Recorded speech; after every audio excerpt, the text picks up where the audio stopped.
ఆన్నే పెడితివి బతికినోని తీసుకుపోయి మార్చురీలు వేస్తేవి. ఇది మీ పాలన. వైద్యం అటకెక్కింది, రైతులకు యూరియా దొరకది.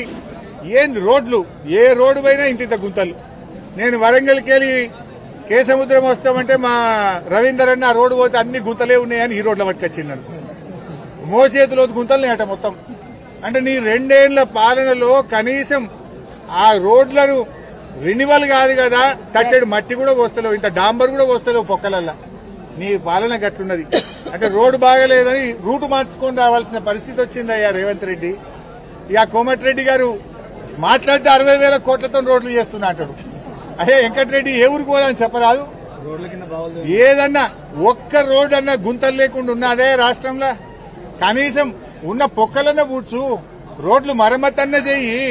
నీ కొత్త రోడ్లు దేవుడెరుగు, నీ 60,000 కోట్ల దేవుడెరుగు. కానీ ఈ తెలంగాణలో ఏ నియోజకవర్గం పోయినా 2 ఏళ్ల నీ పాలనలో ఎక్కడన్నా తట్టెడు డాంబర్ పోసినవా? ఒక్క రోడ్ వేసినవా? కొత్త రోడ్లు కాదు కదా, ఉన్న రోడ్లను ముందు మరమ్మతు చేయండి. చాలా పరిస్థితి ఆందోళనగా ఉంది. ఆ జేఎన్టీయూ కాలేజ్ కేసీఆర్ గారు శాంక్షన్ ఇచ్చారు. ఇప్పటిదాకా ఇంజనీరింగ్ కాలేజ్ పని స్టార్ట్ అయితలేదు, దాన్ని పట్టించుకునే పరిస్థితి లేదు. హార్టికల్చర్ డిగ్రీ కాలేజ్ ఇచ్చాం, దానికి ల్యాండ్ లేదని బిల్డింగ్ తరలించడానికి కుట్ర చేస్తా ఉన్నారు. మల్యాలలో హార్టికల్చర్ కాలేజ్ కట్టాలని ఆనాడు కేసీఆర్ గారు ప్రభుత్వం నిర్ణయించింది. 2 ఏళ్లైనా ఈ ప్రభుత్వం వచ్చినాక ఆ రోజు నిధులు మంజూరు చేశాం, కానీ ఈ ప్రభుత్వం దాన్ని మల్యాల నుంచి తరలించే కుట్ర చేస్తా ఉన్నారు. మల్యాలలోనే వెంటనే హార్టికల్చర్ కాలేజ్ పనులు ప్రారంభించాలని బీఆర్ఎస్ పార్టీ పక్షాన హెచ్చరిస్తా ఉన్నాం. అదేవిధంగా మహబూబాద్ మున్సిపల్ బిల్డింగ్ మొత్తం అయిపోయింది, జరంత పని ఉంది. 2 ఏళ్లగా మున్సిపల్ బిల్డింగ్ పూర్తి చేసే పరిస్థితి లేదు. ఇవాళ ఎస్టీలకు, మా లంబాడీలకు కనీసం ఒక మంత్రి పదవి కూడా ఇయ్యలే ఈ ప్రభుత్వం. మంత్రి పదవి ఇయ్యలే, డిప్యూటీ స్పీకర్ ఇస్తామన్నారు. చెప్పి 6 నెలలే గాని దానికి అసెంబ్లీ పెడదామంటే రేవంత్ రెడ్డికి భయం అవుతున్నది.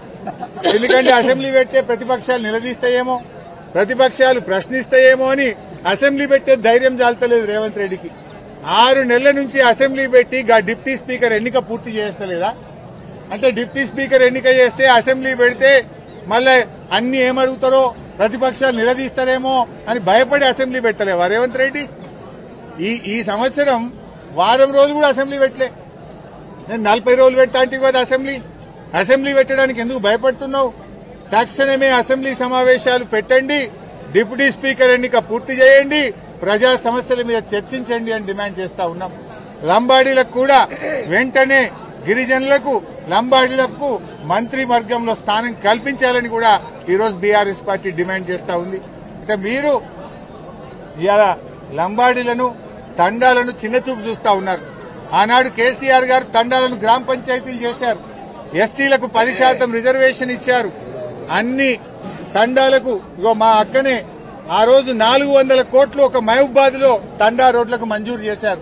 ఒక రోడ్ పని అయితే అన్ని ఆగిపోయినాయి, సగం సగమై ఆగిపోయినాయి. ఆనాడు తండాలకు రోడ్లు ఇచ్చినాం, పోడు భూములకు పట్టాలు ఇచ్చినాం, అదేవిధంగా 3 ఫేజ్ కరెంట్ ఇచ్చినాం, 24 గంటల ఉచిత కరెంట్ ఇచ్చాం, పోడు భూములకు రైతు బంధు ఇచ్చాం, ఇవాళ గిరిజనులకు మంత్రి పదవి ఇచ్చాం.